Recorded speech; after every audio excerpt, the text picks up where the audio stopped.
I saw people were angered that John was not on the Thursday and Friday show. We had people from Switzerland sending us messages, big fans of Johnny Mac. He is back on the Boardwalk Honda Hotline, and we've got plenty of NFL Eagles conversation for you as we do it. Football at 4 right here on the Sports Bash 97.3 ESPN with longtime national NFL pundit and columnist and 97.3 ESPN.com's own John McMullen. John, it's good to be back talking to you, pal. Hey, Mike, how was Florida? Very sunny, very grouper sandwiches. Yeah, I'm a big burger. grouper fan. Got Any it. tilapia? Any crab? All you can eat crab night at Cooters the last night I was there. And, when I first started going on this trip, that all you can eat crab night was about $31. It was $50 for all you can eat crabs the other night. Oof. $50. I hope you got all you can eat. Oh, man. They do it well, though. Nothing ever goes down, I'll say that. No, they Bills don't. only go up. Oh, they don't should come down. But it was a nice trip. It was good to be back, though. And things, of course, every time it seems that when I'm out of here, something kind of happens. And it was good to be back today because you and I have talked a lot about a couple of topics that are going to come up on the docket today. Let's start with the NFL. Basically, you wrote about it today at 97.3ESPN.com, allowing their emotion to win here. And they get, the coaches that is, it seems that the coaches really pushed for pass interference to be reviewable now. Well, they did and they didn't. They wanted it reviewable, but they wanted it sort of a sky judge like the AAF does it. They didn't want it in their hands. The last thing they want is the second guessing over challenges. So the coaches aren't happy about adding that to their challenge plate for obvious reasons. I mean, if you think about what I said, all the second guessing for challenges you have, from a coach's standpoint, they would like everything to be in the booth and sort of go to more of a college like system where you have the guy upstairs who just buzzes down when he wants to look at something.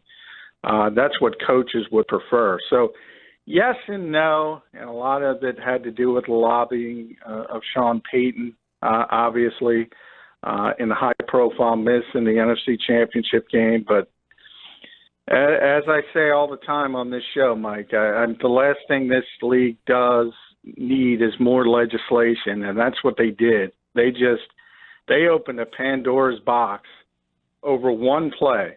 And that one play, don't get me wrong, that was egregious, and that was as bad as it gets. But I pointed out two things on 973ESPN.com. That kind of play doesn't happen often, number one. It's not like you see it every week, that bad of a call.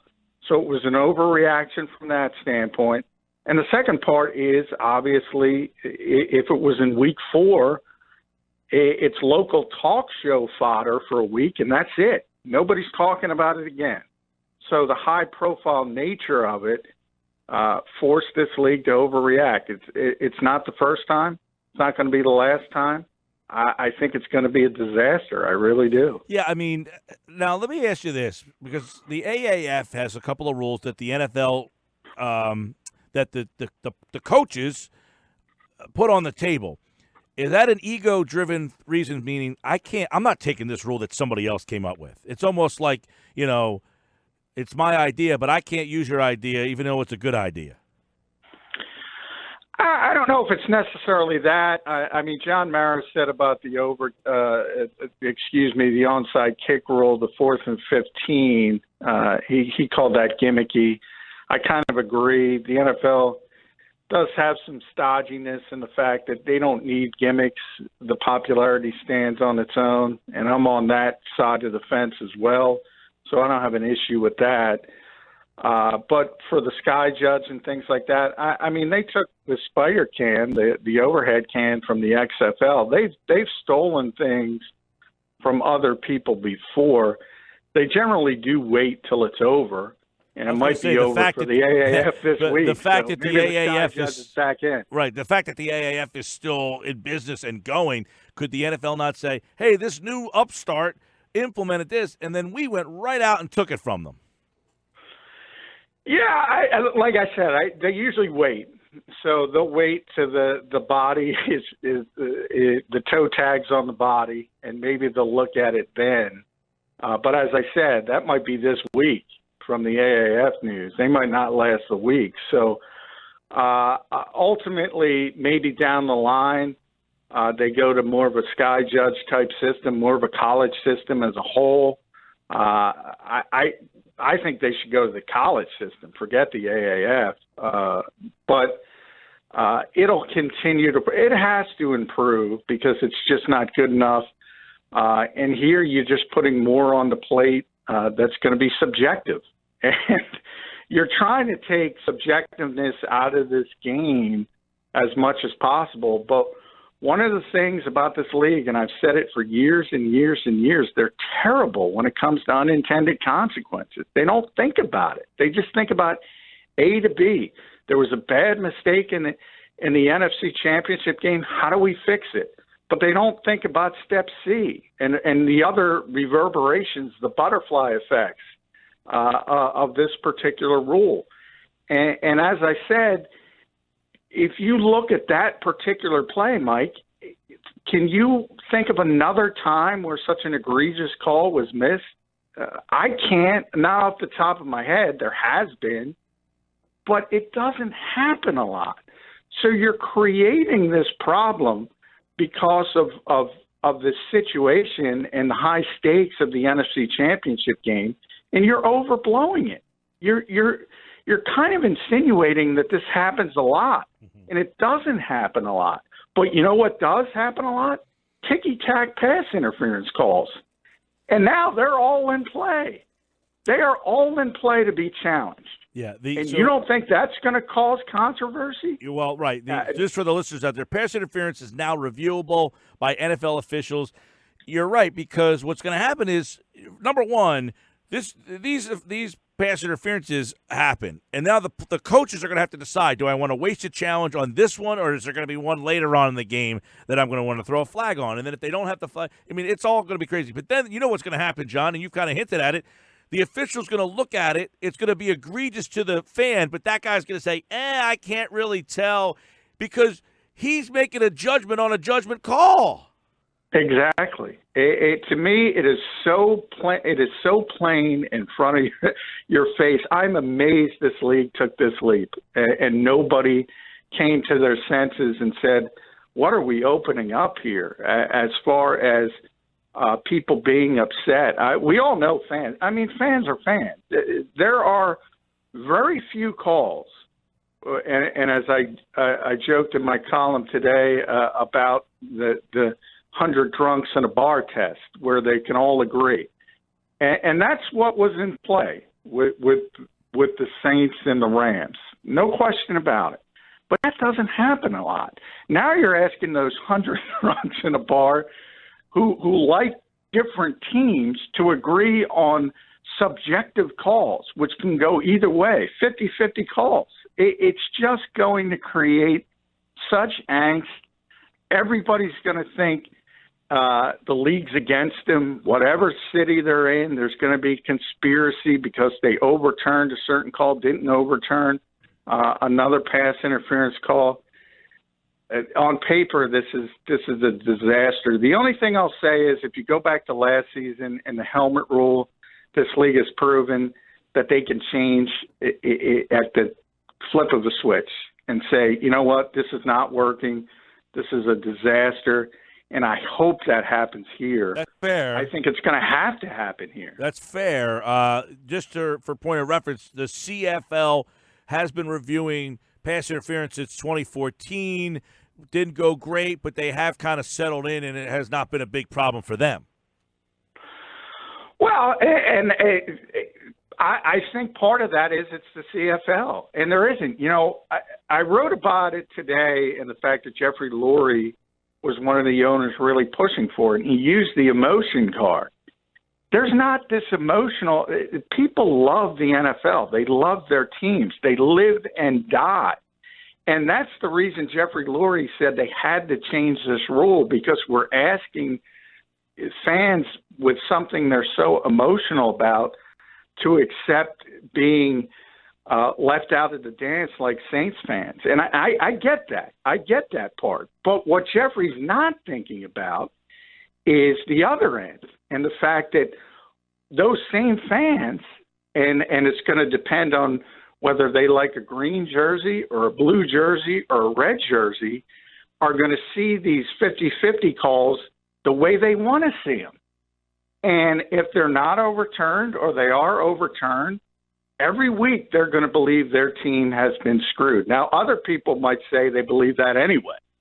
So that's part of the equation as well. But when you compare anything, CFL, AAF, fans don't have the emotional investment they have with their NFL teams. They love these teams. We all know it.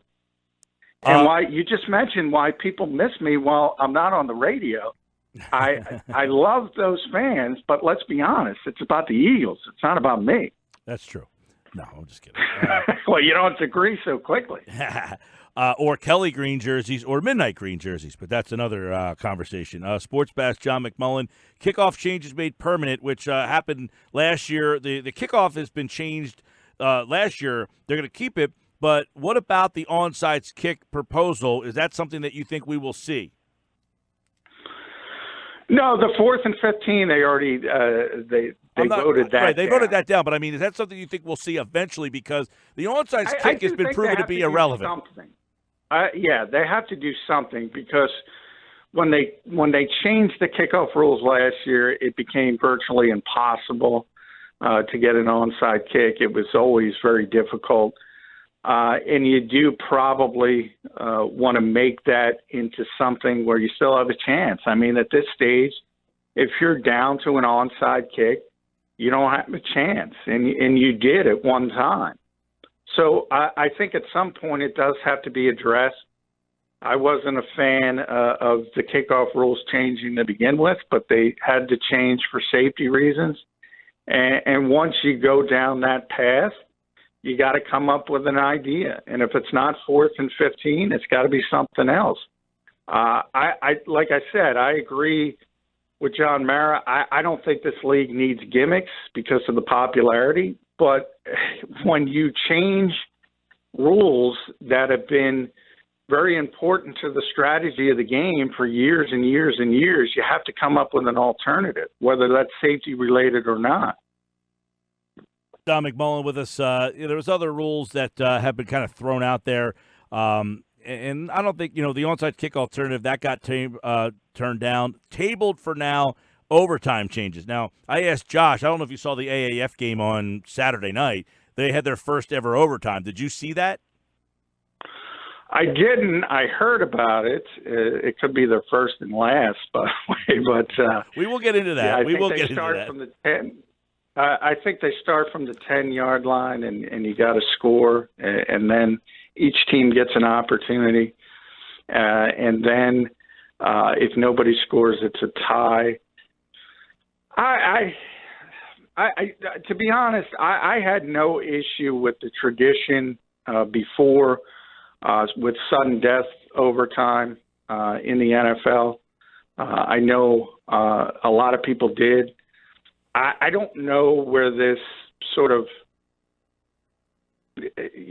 doctrine of fairness and the fact that everybody should touch the football, where that comes in from people. I mean, nothing's fair. Is it fair that when the Eagles play at home, there's 75,000 screaming Eagles fans against the other opponent? I mean, there's home field advantage. There's always advantages for certain teams over other teams. So I had no problem with sudden death. I thought there's another example of opening a box and fixing something that didn't necessarily need it to be fixed. But the shortening of overtime to 10 minutes, that's safety related. Again, there's so many rules in this league that are attached to that safety dogma. And I don't know why 10 minutes of extra football is that much safer than 15 minutes. There's just people declare things, and if they say it the right way and they say we're trying to protect the players, a lot of people buy into it. this league does a lot of things that I have shaken my head about. They sure do. We'll get into some Eagles stuff in a minute, but first, you've hinted at it a couple of times. The AAF, it might not play next year, but you've insinuated they might not play again this year. Yeah, I mean, Tom Dundon has pretty much come out to USA Today and admitted they're having significant financial problems, which is no secret to anybody who's been listening to the show. He basically bailed out the league.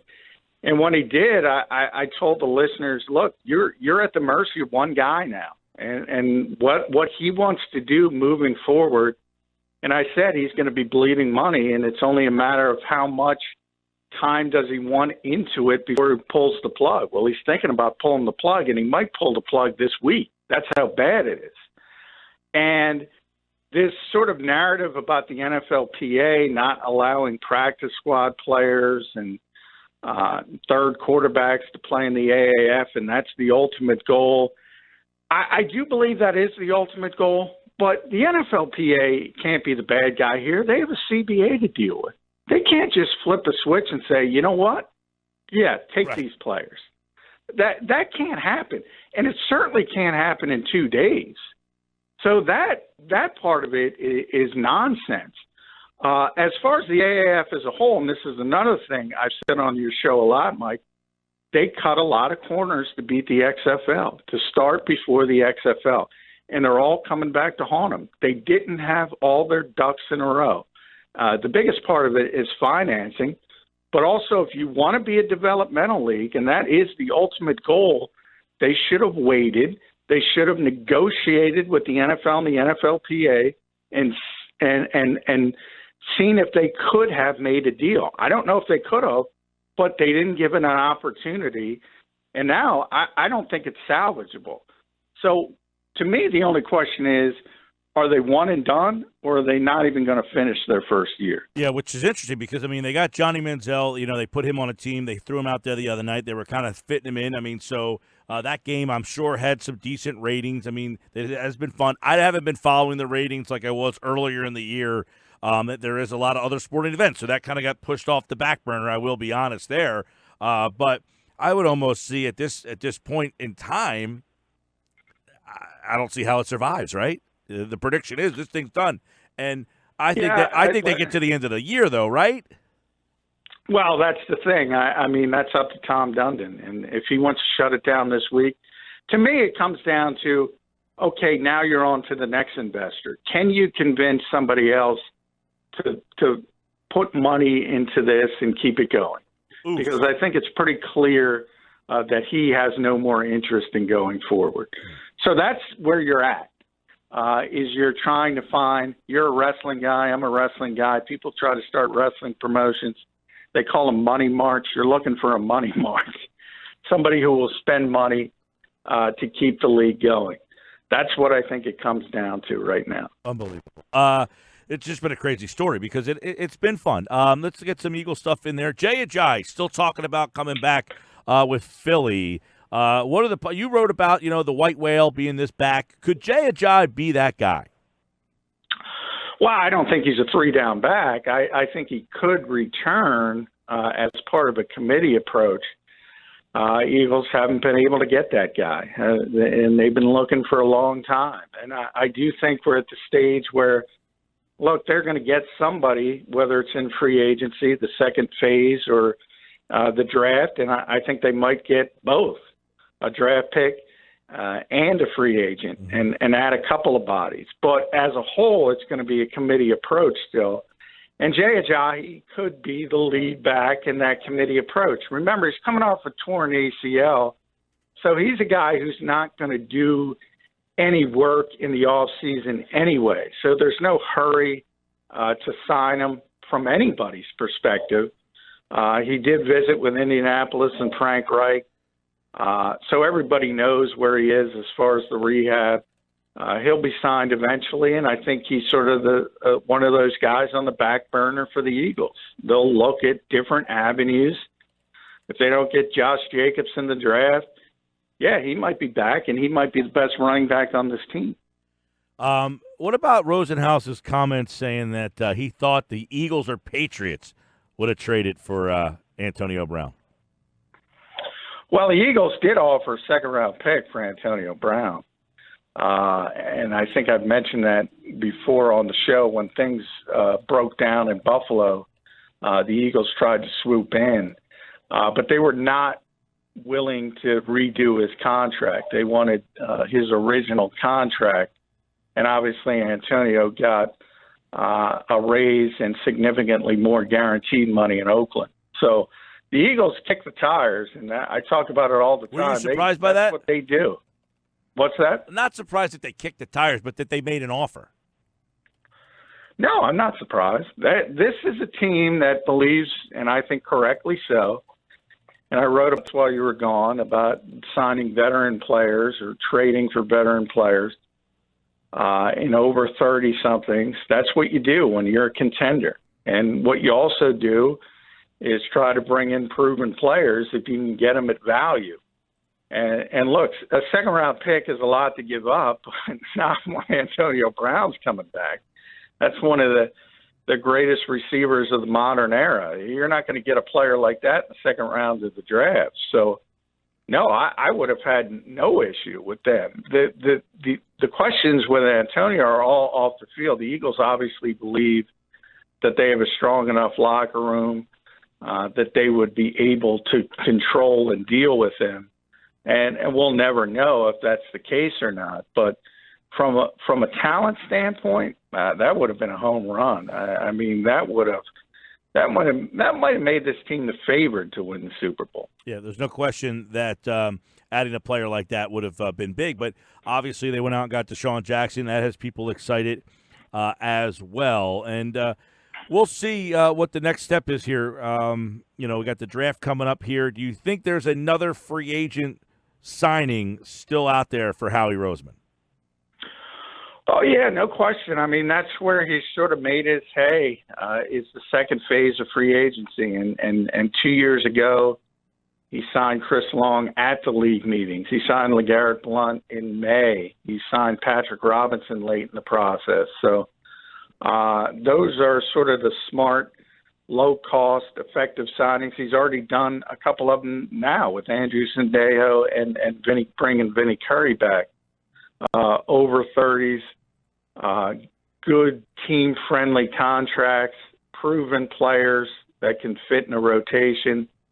And that's where they are in roster building. They're trying to win the Super Bowl, and that's when you bring in players like that. If you're 4-12, you don't want 31 or 32-year-old rotational players. But for the Eagles, I think it makes a lot of sense. Check out the highlights of Doug Peterson's conversation with the media from the other day. We will get a little bit more in depth on that because there was a lot of NFL news. We went that direction, but we'll dive into this stuff that Doug said, including stuff on Carson Wentz and some of the injuries and a lot more, as Doug is even laid up. He tear his Achilles, or was about to tear his Achilles? Yeah, it was about to go, he said, and he had surgery, and they had to cut it, so it must have been bad. So they had to actually cut his tendon to repair it. So he'll be on the rollabout for a while, but it's all to get ready for the American Century Championship. Doug loves golf, and he always participates in the American Century Championship every year, which is in July, so he wanted to be ready for that. All right. Check out more on the Eagles at 97.3ESPN.com, including a good piece on Howie Roseman on why age is just a number for the Eagles right now, and that was a really good story for you guys to check out as well. We will talk more Eagles on tomorrow's show, as, of course, the Phillies opening day tomorrow does not shut out the Eagles and football at 4. Thanks, pal. All right, thanks, Mike.